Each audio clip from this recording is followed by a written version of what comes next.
दोस्तों नमस्कार। झारखंड में घाटशिला उपचुनाव में घमासान शुरू हो गया। आप ये भी कहेंगे जो आखिर इसमें नई बात क्या है, क्योंकि पिछले हफ्ते 10 दिनों से लगातार घाटशिला में चुनाव प्रचार को लेकर के जोर आजमाइश, सत्ता पक्ष हो या विपक्ष हो या तीसरा पक्ष हो या निर्दलीय उम्मीदवार हो, तमाम लोग जुटे हुए हैं वहां पर। निश्चित रूप से आप सही कह रहे हैं। जो घाटशिला उपचुनाव में जो 11 नवंबर को जहां पे मतदान होना है और 14 को मतगणना होनी है, उस सीट पर 13 उम्मीदवार चुनाव मैदान में हैं, जिसमें प्रमुख रूप से झामुमो उम्मीदवार सोमेश चंद्र सोरेन और बीजेपी की ओर से बाबूलाल सोरेन मैदान में है। इस आमने सामने के चुनाव को त्रिकोणीय बनाने की कोशिश में डुमरी विधायक जेएलके महतो, डुमरी विधायक जयराम महतो की जेएलके पार्टी भी है, जिसके उम्मीदवार रामदास मुर्मू दूसरी बार चुनाव मैदान में है।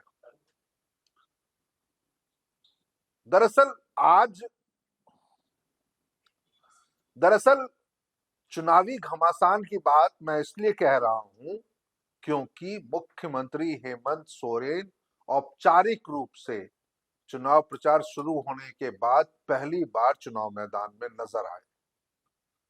इंतजार सबको था।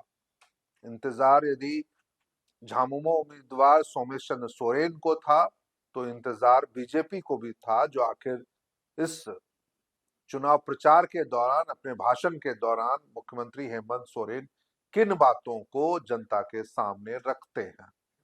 और इंतजार हम सभी को भी था, राजनीतिक पंडितों को भी था, जो मुख्यमंत्री को लेकर के, खासकर जो झारखंड मुक्ति मोर्चा को लेकर के जो बातें पिछले हफ्ते 2 हफ्ते से कही जा रही है झारखंड में, उस पर मुख्यमंत्री क्या बोलते हैं।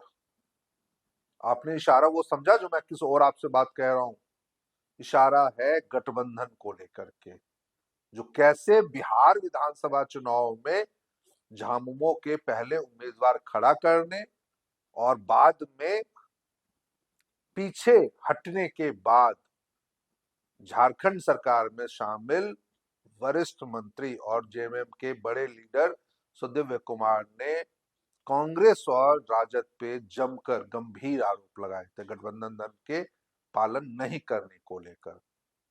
तो उम्मीद यही थी, जो क्या उन चीजों पे मुख्यमंत्री हेमंत सोरेन कोई टिप्पणी करते हैं या नहीं करते हैं। मुख्यमंत्री ने ऐसी कोई टिप्पणी अपने चुनाव प्रचार के दौरान दिए गए जनसभा में नहीं की। मुख्यमंत्री ने पूरे भाषण के दौरान विपक्षी भाजपा के नेताओं को अपने टारगेट पे रखा। आइए पहले आप वो सारी बातें सुनिए जो मुख्यमंत्री हेमंत सोरेन अपनी पहली चुनावी जनसभा में लोगों को संबोधित करते हुए क्या कुछ कहा। इस दौरान मुख्यमंत्री ने हिंदी के साथ साथ संताली भाषा में भी अपनी बातों को रखा था। तो हम आपको सिर्फ हिंदी में दिए गए बातों को आपके सामने रख रहे हैं। इसीलिए साथियों, आज ये चुनावी सभा है, बहुत कुछ कहने की आवश्यकता नहीं है। आप सबको पता है कि झारखंड मुक्ति मोर्चा का कर्तव्य और हम लोगों का दायित्व क्या है।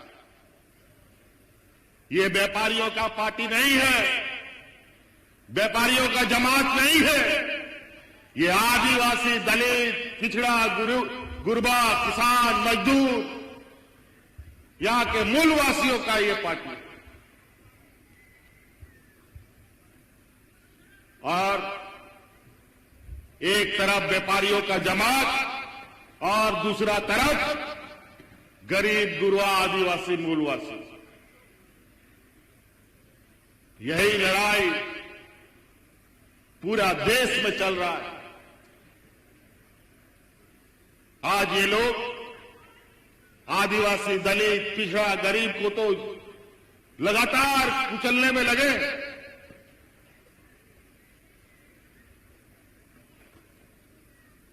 ये व्यापारी लोग देता नहीं है, ये लोग लेने वाला लोग है।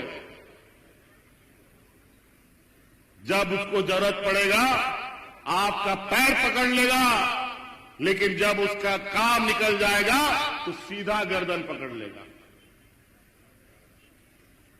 इसीलिए ध्यान रखिएगा, यहां बहुत लोग, तो इसलिए साथी हमारे बहुत सारे यहां गठबंधन के भी लोग हैं, कांग्रेस के भी, वाम दल के भी, आरजेडी के भी लोग हैं।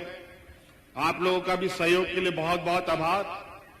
और जितने भी आए हुए माताएं, बहनें, नौजवान साथी, बड़े बुजुर्ग, बहुत सारा लोग वोट मांगने आएगा। अपना उन लोग का प्रचार गाड़ी सब भी घूमेगा और उस सब लोग, हम ही लोग का बीच का कुछ लोग रिश्ता नाता और अपना व्यक्तिगत स्वार्थ साधने के लिए सड़कों में उतरेगा। चुनाव व्यक्तिगत स्वार्थ साधने के लिए नहीं है।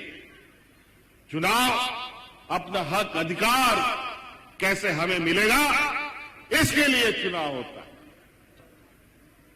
और आज हक अधिकार इस राज्य में यहां के आदिवासी, यहां के मूलवासियों के आंगन तक में, उसके दरवाजे तक में पहुंचाने का अगर कोई ताकत रखता है तो ये झारखंड मुक्ति मोर्चा की ये सरकार ताकत रखती है। यही आपका अधिकार आपके दरवाजे तक पहुंचाने का रखता है।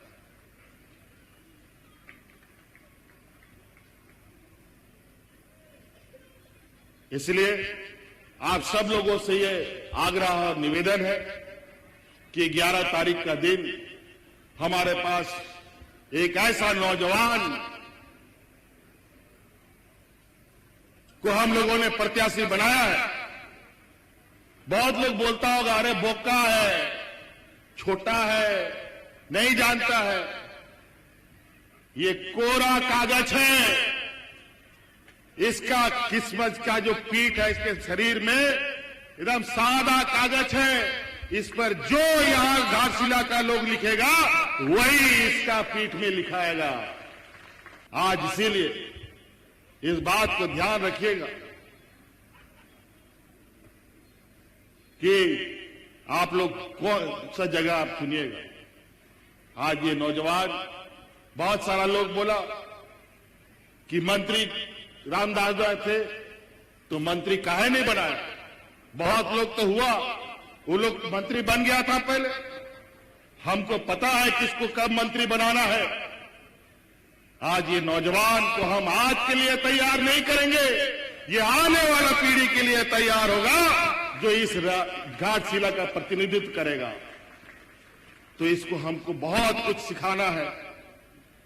आज इसीलिए हमने एक ऐसा कागज तैयार किया है जिस पर हम शुरू से इसके लिए इस घाटशिला के भविष्य को लिखेंगे, ताकि ये आपके सेवा में 24 घंटा आपके बीच रहे। नहीं तो बहुत नेता पैदा होता है, बहुत विधायक बनाए हम लोग, बहुत एमएलए बनाए हम लोग, लेकिन बहुत एमएलए को मिटते भी देखा और बहुत विधायक को डूबते भी देखा। इसीलिए आज एक ऐसा रास्ता पर हम लोग चलेंगे जहां हम पूरी ताकत लगाएंगे।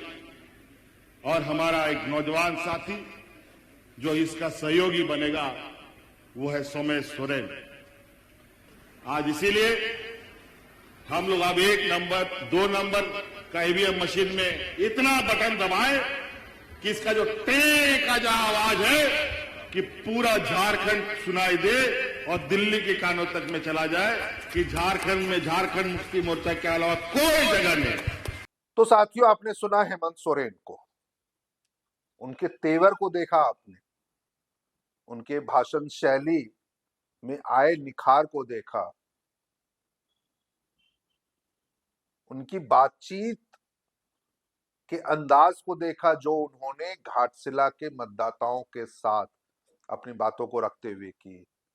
कैसे वह सोमेश सोरेन को घाटशिला का बेटा बताते हुए लोगों से यह तय करवाते हैं जो आने वाले दिनों में सोमेश सोरेन के ऊपर वह कौन सी जिम्मेदारी देने वाले हैं। इस दौरान मुख्यमंत्री ने जो एक अहम या बड़ी बात की वो यह था, जो उन्होंने उन आरोपों का जवाब दिया जिसमें ये बातें कही जा रही थी, जो पूर्व में जब जब उपचुनाव झारखंड में अलग अलग सीटों पर हुए थे तो उससे संबंधित जेएमएम के प्रत्याशी को उन्होंने पहले मंत्री बनाया और बाद में वो उपचुनाव में लड़ने गए थे। मुख्यमंत्री ने कहा जो ऐसा उन्होंने इस बार इसलिए नहीं किया क्योंकि वह सोमेश सोरेन को आने वाली पीढ़ी के लिए तैयार करना चाहते हैं। मुख्यमंत्री के तेवर सख्त है, साथ ही साथ उन्हें यह भरोसा भी है जो घाटशिला विधानसभा उपचुनाव में जीत जेएमएम उम्मीदवार की ही होगी। हालांकि यह तय 11 नवंबर को घाटशिला के मतदाता करेंगे, घाटशिला की जनता करेगी। इस वीडियो में फिलहाल इतना ही। आपको यह वीडियो कैसा लगा, यह चर्चा कैसी लगी, कमेंट बॉक्स में जरूर हमें साझा कीजिएगा। इस वीडियो को अपने दोस्तों के साथ, अपने सगे संबंधियों के साथ शेयर कीजिएगा, लाइक कीजिए और ज्वाइन कीजिए। यदि आप हमारे चैनल पे नए हैं तो हमारे इस चैनल को सब्सक्राइब भी कर सकते हैं। कमेंट करके जरूर बताइएगा जो मुख्यमंत्री हेमंत सोरेन की बातों से आप कितना सहमत या असहमत हैं। मैं हूं शैलेंद्र और आप देख रहे थे जीटी रोड लाइव। जय हिंद, जय भारत, नमस्कार।